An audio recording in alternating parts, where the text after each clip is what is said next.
Sosialisasi pedoman tata naskah Dinas Mahkamah Agung digelar di Pengadilan Tinggi Agama Bandar Lampung, Lampung. Sosialisasi ini diikuti puluhan pegawai dari 4 badan peradilan di wilayah Lampung, Sumatera Barat, dan Sumatera Utara yang hadir secara luring dan daring. Edi Yuniadi, Kepala Bagian Organisasi dan Tata Laksana Mahkamah Agung mengatakan, sosialisasi tata naskah bertujuan agar dapat menjadi pedoman penyusunan dalam memahami format, jenis, ukuran, serta mekanisme pengamanan naskah dinas demi mengantisipasi adanya pihak yang melakukan penyalahgunaan. Sehingga lingkungan Mahkamah Agung dan peradilan akan lebih aman dalam proses pencetakan naskah dinas tersebut.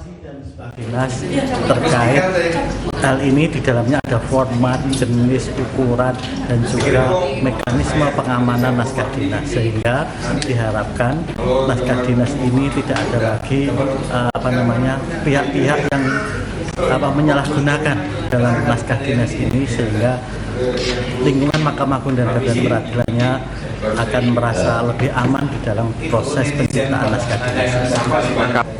Hal yang sama disampaikan Wakil Ketua Pengadilan Tinggi Agama Bandar Lampung, Bambang Supriyastoto, yang mengapresiasi kegiatan ini bagi pegawai di lingkungan Mahkamah Agung. Kan ini bertahap, Pak. Ini tahap ketiga. Pertama dan kedua di daerah Jawa, NTB dan Bali, Yogyakarta. Ini ketiga. Besok pagi ini itu untuk Kalimantan Barat, terus Palembang sama minus satunya itu.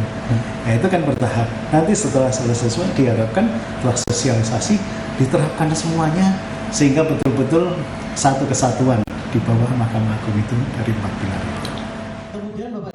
Sosialisasi yang digelar berdasarkan keputusan MA nomor 131 KMA SK 7 2023 tentang pedoman tata naskah Dinas Mahkamah Agung Republik Indonesia.